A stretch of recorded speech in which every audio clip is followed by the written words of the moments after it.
You're looking at the end of an era, a mostly stock 2018 JK Jeep Wrangler Willys. Hi there, this is me in a Jeep eating tacos. Let's take it for a ride.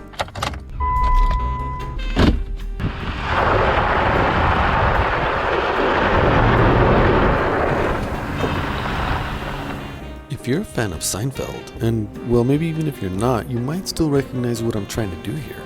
If you think you know what this is a spoof of, be sure to tell me your guesses in the comments below. Did you catch my best YouTube influencer impression there? Anyway, so this two-door, four-seater boxy truck is surprisingly comfortable for its small size. As arguably one of the most instantly recognizable vehicles on Earth, one feature Jeeps are known for is quite literally something many people, urban drivers specifically, never actually see. The industry-leading clearance on these relatively inexpensive 4x4s is awesome. 2020 has been a challenging year to say the least.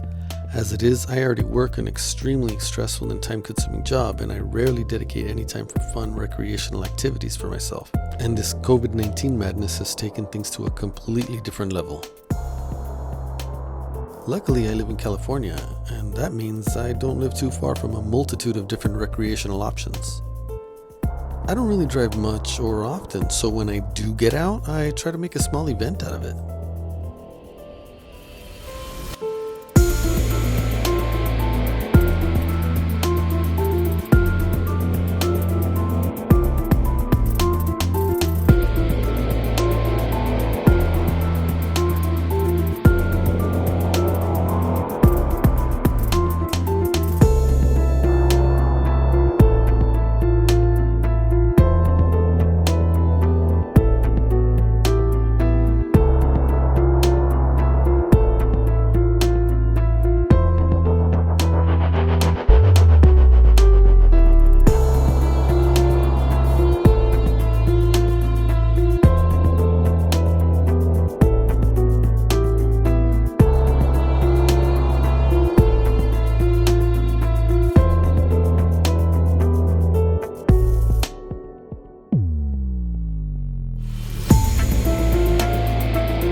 Ever since I was a kid, I wanted to have a truck with slightly oversized tires so that it would make this sound when I drove it.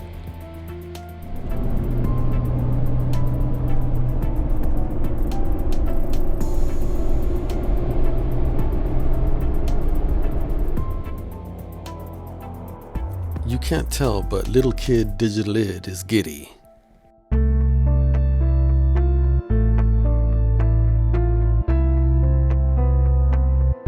I didn't really set out with a plan on this particular day. I just grabbed my GoPro and my drone, jumped in the Jeep sporting a massive appetite, and hit the road.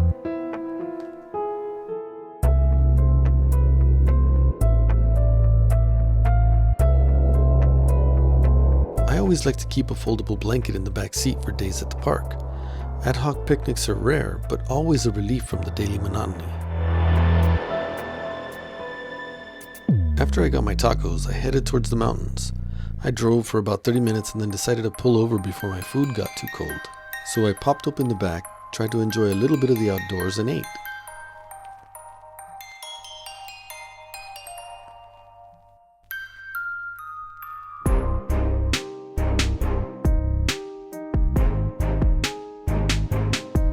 The sun was starting to set, so I figured I had better get some shots in before it got too dark.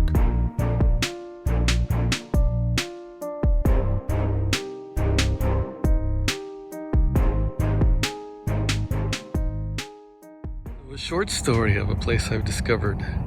This turnout on the way to Mount Baldy. I noticed a couple of things here. There was on this side, there appears to be some sort of Kindle. Right? They hired. I think now that they hid it for later.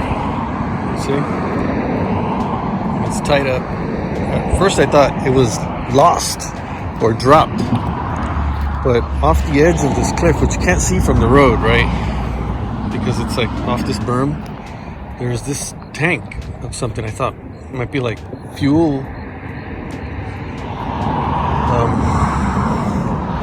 came over here, and there are these other jugs. They look like either things that people dumped when their cars would overheat coming up this mountain. And I'm continuing to go over here, and then I see that. Like a blanket, right? With some rocks there to hold it down.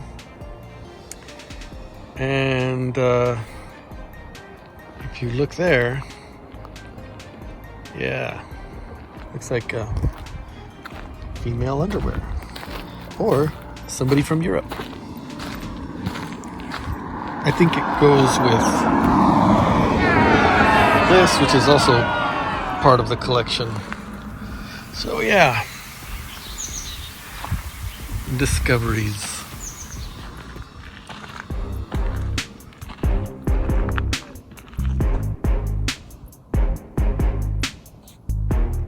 I miss Disneyland.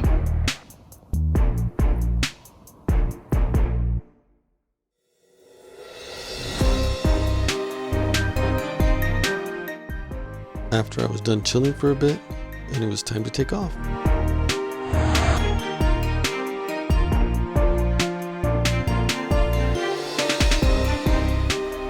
Picked up a few necessities and started heading home.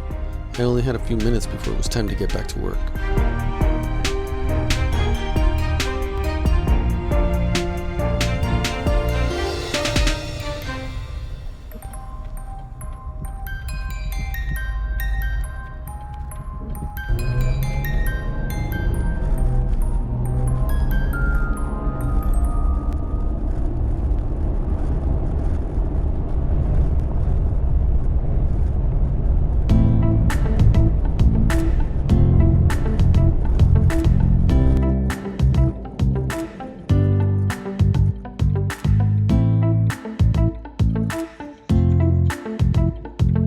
I love those staggered blinkers.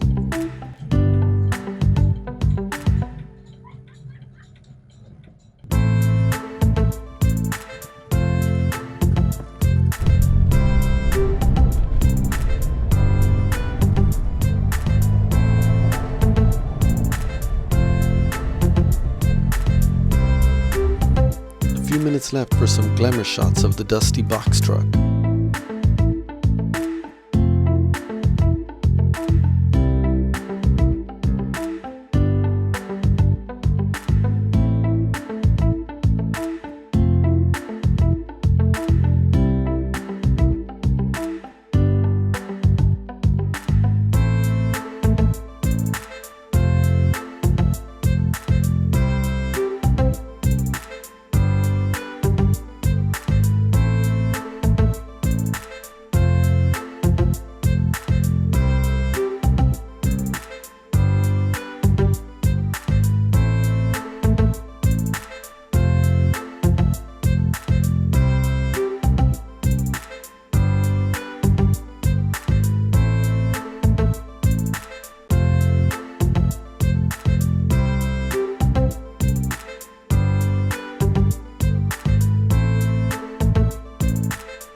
Close-up.